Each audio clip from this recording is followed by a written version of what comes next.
We covered the Sharp Twin Famicom in a previous video, but that wasn't the only story of a console manufacturer letting another company make a licensed version of the hardware.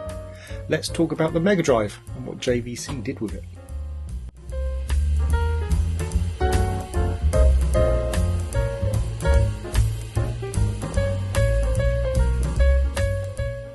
The Victor Talking Machine Company of Japan, Limited, was founded in Yokohama in 1927, a subsidiary of the Victor Talking Machine Company of Camden, New Jersey.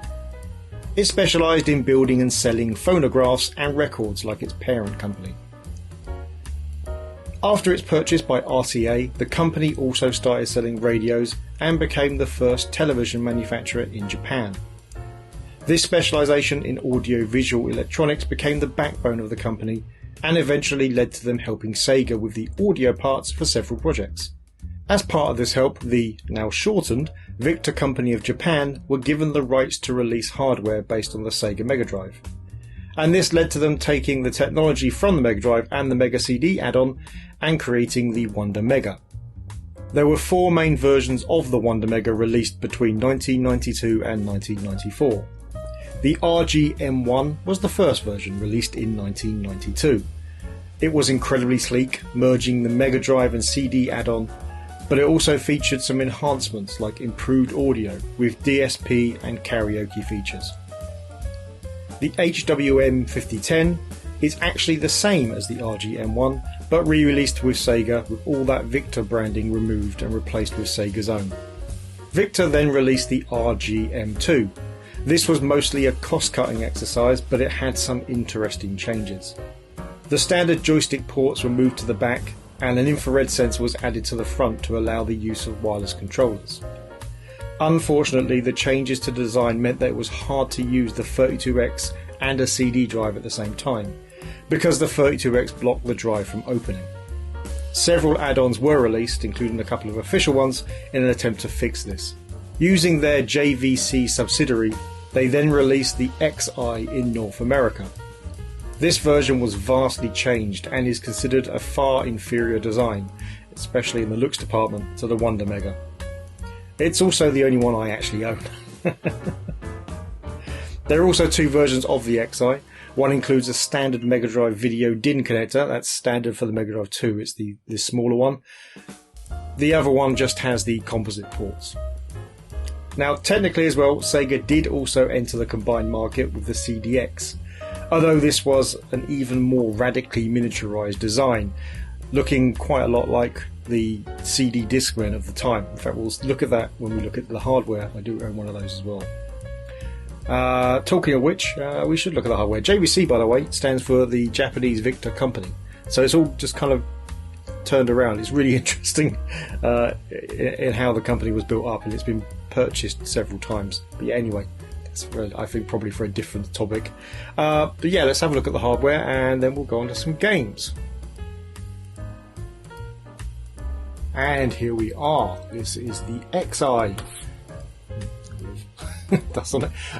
Yeah, so this is the American release of this machine. This is the one with the, here we go, the DIN port on the back. There we are. So you can use the Mega Drive 2 video connector, which means you can get things like RGB connectors for it, SCART leads and what have you, but it does also have those composite on the back. We'll get to that when we go around the back. I mean, yeah, it's, if you saw the picture, which I probably remembered to include, of the actual Wonder Mega, there's it's not hard to see why that's the more wanted model of JVC's collection. Not to say that this is particularly ugly. I don't think it's particularly ugly, but compared to those, it is. But on its own, it's completely nice. It's a very nice machine, I think. I'm a big sucker for giant buttons, though, I will say. So those are nice. So yeah, to those, we've got the power button. See, 2-step power button. The reset button over here. This is the eject for the CD. Nice, slightly creaky. Yeah, we've got a couple of lights here for the power and disc access as well. On the front, we of course have our standard DE9 joystick connectors, taking obviously normal Sega joysticks. There is a JVC branded joystick for all the models. I don't own that one, unfortunately. This I got as part of it isn't working thing, and I'll talk about what was going on with this machine afterwards. Obviously, yeah, there's the cartridge slot, and as you can see, if we hold on, let me grab a 32X. So yeah, if you see, if we put a 32X in here, the CD tray can no longer open. For single disc games, that's not a problem, and there's also not that many games that use the 32X and the CD as well, but ones that do, if they're single, obviously you just put the disc in first and then you're fine. But multiple disc ones, that's going to be tougher because that doesn't open.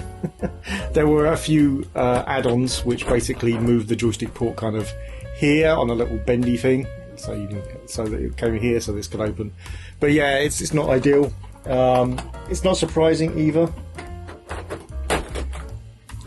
The 32X wasn't especially popular in Japan, so it's kind of not surprising that they didn't really think about it when they were creating this. Maybe the Mega CD wasn't especially popular over there either. Yeah, so anyway, back to that. I threw myself. So on the side here we have a headphone socket, and we have a volume control, and also a microphone socket because it's got obviously the karaoke features. Even the American version has some bits in for that. And on the back, yeah, again we've seen it. We have the composite port, the DIN, and the power lead, which is set at positive, so don't let that throw you. But yeah, I think it's a nice enough machine. It really is. I'm selling mine because I don't use it enough. I've got the Tower of Power, which I tend to use more. If I didn't have that issue, maybe I wouldn't, but there you go. Yeah, I guess we'll also look at the yeah, so I said about the Sega CDX. There it is. So this is the American version. This is quite a nice little machine. It has some faults which it tends to break down a bit, but it's not terrible. It's a lovely little machine, I think, personally. It takes batteries because you can use it as a portable CD player, which is it's an interesting feature. But it's got the standard ports. It's got the video port on the back. It's got the headphone socket and line outs when you use it as an audio thing, and of course 2 joystick ports for the power button. So yeah, it's a perfectly reasonable version of the Mega CD on its own. But yeah, these machines. So, well, you know what? Let's go and play some games first. That's what we'll do. There's not going to be many of them. In fact, there'll probably only be one because there's not much point. It's a Mega Drive, really. So there can be Mega Drive games, which I've covered an awful lot of, especially on streams and what have you. So we will play a game just to show you, I guess, that it really is a Mega Drive. And then we'll do our summary. Right, see you in a bit.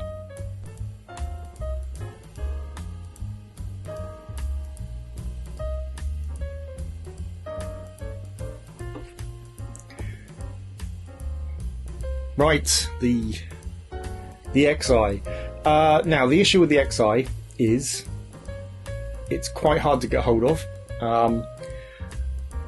The Wonder Megas are even harder to get hold of. The Sega branded one is nigh on impossible to get hold of. And whilst they are good machines, and they're fairly reliable machines as well, there's not really a massive reason to do so, because the Mega Drive now, you can get Mega CDs relatively easily, certainly more easy than getting hold of one of these machines, and for a lot less money.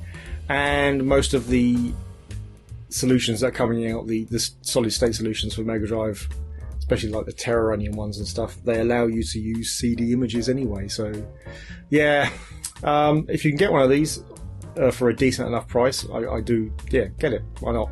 This might not be the bell of the Wonder Mega group, but it's a solid machine that's well built and works really well. So yeah, by all means, grab one.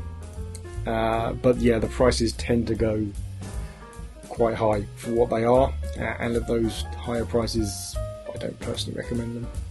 But if you get it cheap, then absolutely, it's a good way of doing Mega Drive and Sega CD.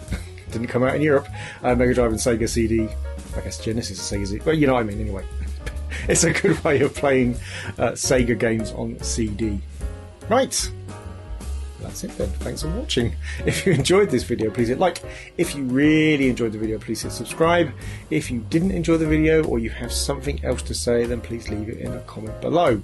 If you would also like to help us with making our videos, because the more stuff we can buy, the more videos we can make, then please consider joining our Patreon. It's obviously in no way is that necessary, but if you do feel like throwing us a few dollars, pounds, whatever, then absolutely please do. You'll see a list of the patrons at the end. Right, see you next time.